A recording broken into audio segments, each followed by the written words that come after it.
Frank Fitzpatrick is a Grammy-nominated multi-platinum music producer. He serves on the faculty of Singularity University's Exponential Medicine and is a contributor for Forbes, writing about the intersection of music, health, and human potential. Fitzpatrick is also the author of the book, Amplified: Unleash Your Potential Through the Power of Music. Dr. Alice N. Hammel is a widely known music educator who currently teaches for James Madison and Virginia Commonwealth Universities. She's the music intervention specialist for ASSET, Autism Support, Education, and Training. Hammel is a member of the Kennedy Center National Forum examining the intersection of arts education and special education. She is also chair of the National Association for Music Education Task Force on Students with Special Needs. So let's start with Dr. Hammel.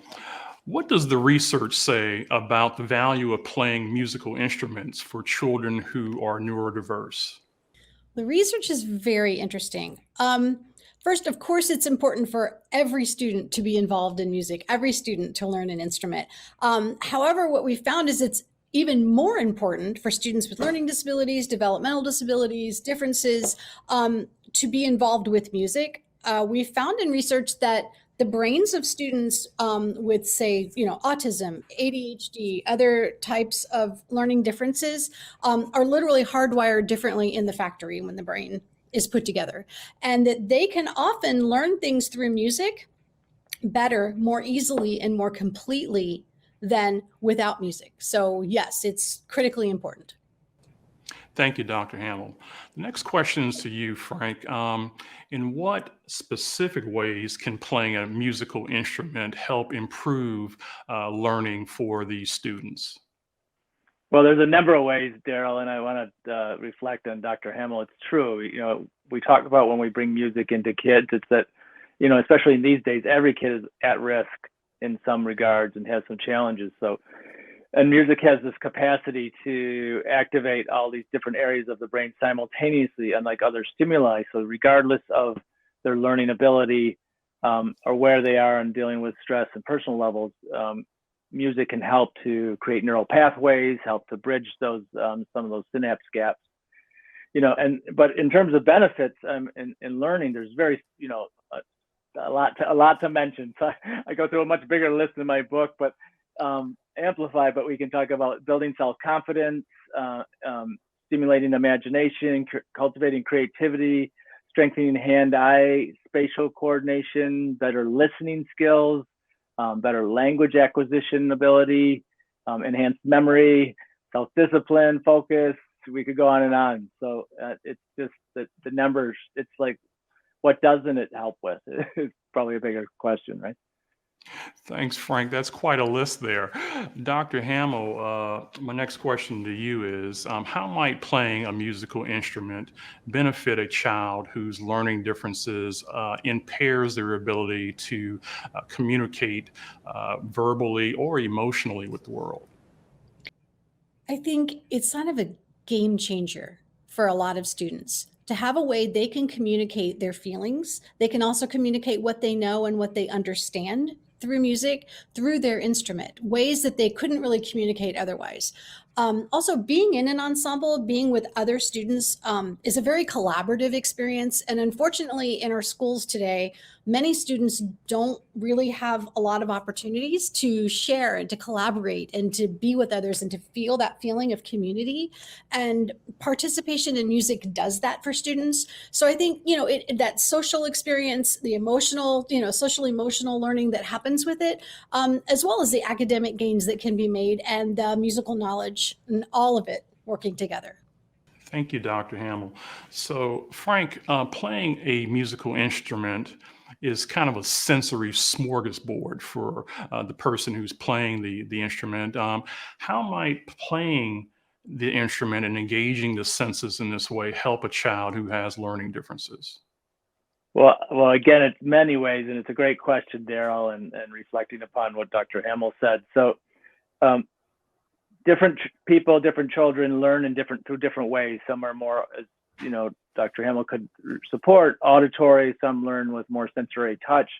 Some kids are more visual. Music allows us to let them explore across those different areas in one complete kind of experience, and to see what shows up for them. So it's a great way to kind of bring those strengths out and see which ones they tend to lean on. Also, in terms of, sensory and emotions and physicality, emotions take place in the body more or less, and playing an instrument or singing combines both the sensory part, but also the physicality of movement and breath and oxygen flow. So it can, again, really help in a number of different other areas of regulating emotions and expressing emotions, as Dr. Hammel mentioned. And so it's the sensory part and the physical, tangible part mixed with the cognitive part is very important. All right. Thank you, Frank.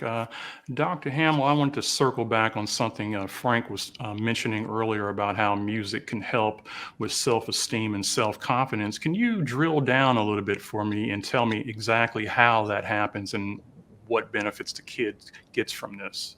Oh, absolutely. If you have a learning disability, right, a difference, if you're neurodiverse in schools, you're often left out or chosen last, or just not picked at all to be in groups or with others in a class. So you go to music, which is something that can be the thing for a student. Then all of a sudden you can be seen by your peers in a more positive light, in a more productive light.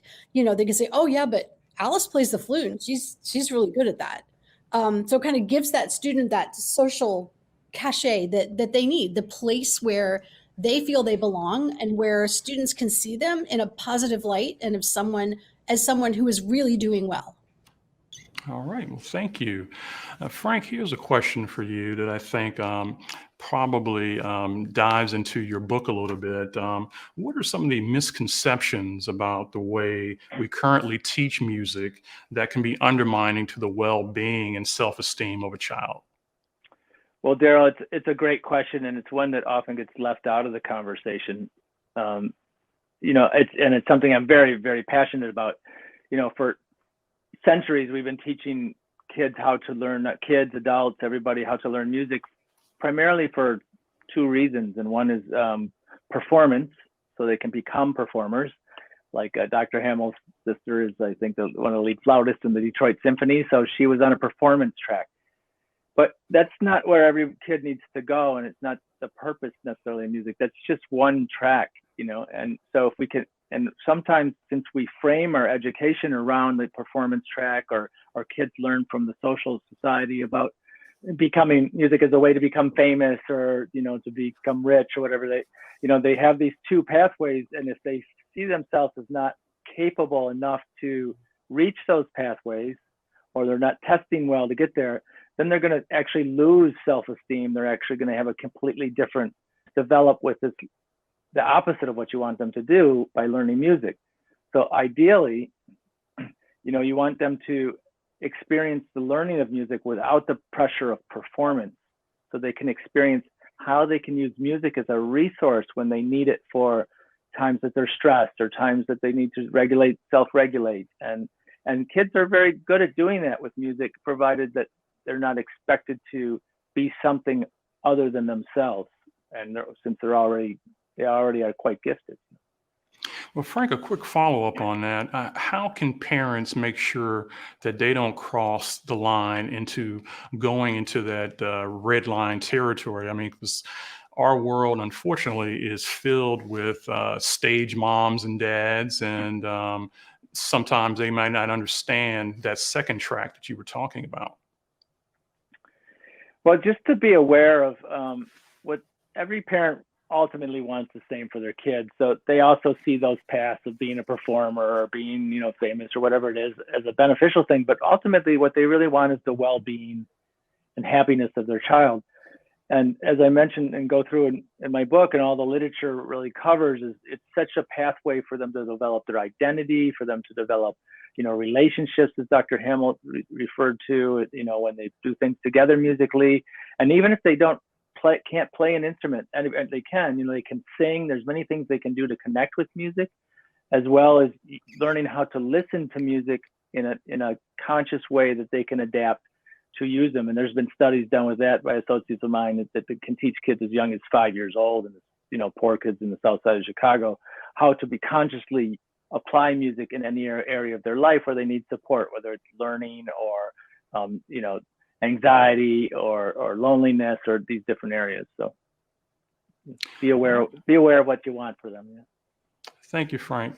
Dr. Hammel, and Frank may have just touched on this question a little bit, but I was going to ask you, at what age do you recommend that children with learning differences begin delving into music this way? I know the Suzuki School, for instance, I think starts teaching kids at age 3. I mean, is that too early, or should they wait a little longer for their development, both with their ability to manipulate the instrument with their hands and also the cognitive development?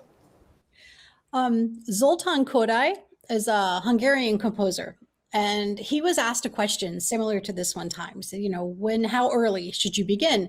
And he said 9 months before the birth of the mother. So it's really never too early to music with your child, right? You can sing and you can play music for your baby before they're even born. So I highly encourage music every day for every child. This may not mean that they're playing an instrument, right? Or it may just be a toy instrument that they have, but to include music in their lives and see how a student reacts to that, right? And how they like it, what they respond to, what kinds of little toy instruments do they enjoy, kind of help you get an idea of what instrument they might enjoy. As for formal music instruction, I think it's important to be very careful to choose a teacher who really understands your student and understands your child and knows their gifts and knows the things that challenge them, so that the student doesn't become frustrated. I agree with what Frank said about sometimes in ensembles, if they become very performance oriented, it can frustrate students who feel that they're falling behind, and it can really affect their self-esteem. So be careful to choose that teacher who really gets your kid. Thank you, Dr. Hammel.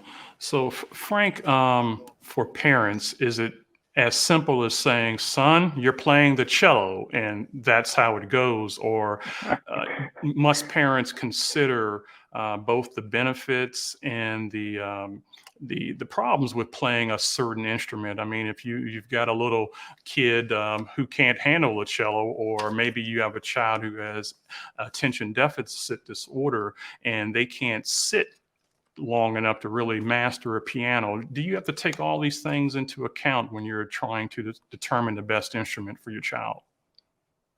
Well, it's a great question, Daryl, and I do want to just quickly reflect on the brilliant answer that was just given by Dr. Hammel, and also that parents, in my book, I say, we talk about, you're never too old, you're never too young for music, but also parents forget about music for them. So, kids grow up regardless of whether they're on the spectrum or considered not different, but every kid's different. So that, they're going to reflect the behaviors of their parents. So if parents learn to use music to regulate their own emotions and to, manage their own life, then the child's going to pick that up by example. As you can tell your child to do anything, play the cello, do all this, but if you're not actually representing what you want them to get out of it, and you're not, then they're not going to do it. So, and then in terms of your specific answer, around which instrument is good, it's very important to let the child try some different instruments, try some different processes, not some practices. Have it be okay if they use music without having it be an instrument. Maybe they're a music creator.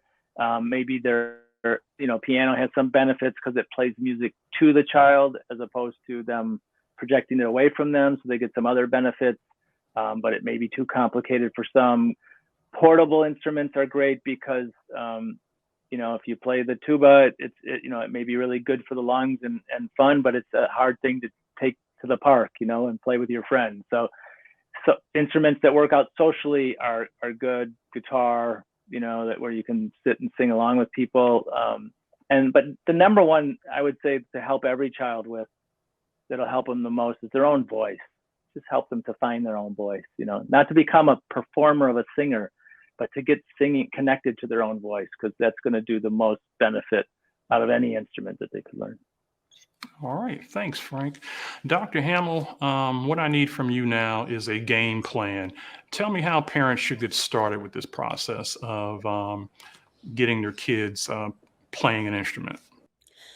I think the first thing to do and the most important thing to do is to listen to your child. Listen to what they tell you. If they want to play a little harp, then get started with that. If they want to play something else, let them try the instrument that they really love.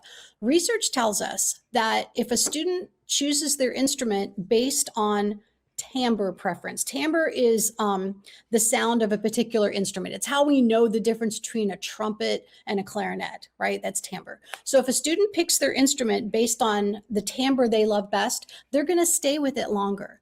And many music teachers and others know how to adapt instruments to help students who have differences in disabilities be able to play them. So there are ways to take an instrument, and it may seem like something that the student's not able to do, and it can be adapted so that they can. It's really important to let them play the instrument that speaks to them and that they really love the sound of.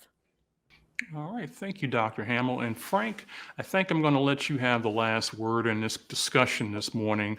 Are there any other tips or strategies you would like to share with parents on making this a successful, enjoyable, and a beneficial process for them and the child? Yeah, I mean, what I try to help people understand is that music is like, let the child have a relationship with music like they would have a relationship with a friend. Like, let it be, they can receive so much from music.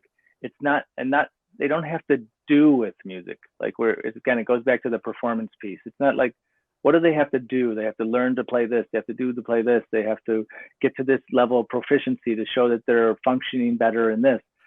But music has all these benefits that's going to help across all those spectrums. So if you just, as Dr. Hammel said, follow their lead a little bit and guide them and respond to how they're responding to that and get some good guidance, you know, and even if they just become a music fan for life, but they learn how to use music to help them when they need it, that's a huge leap forward and to transform their life and anybody's. And the parents can do the same. They can do it together. It's a great thing to do together.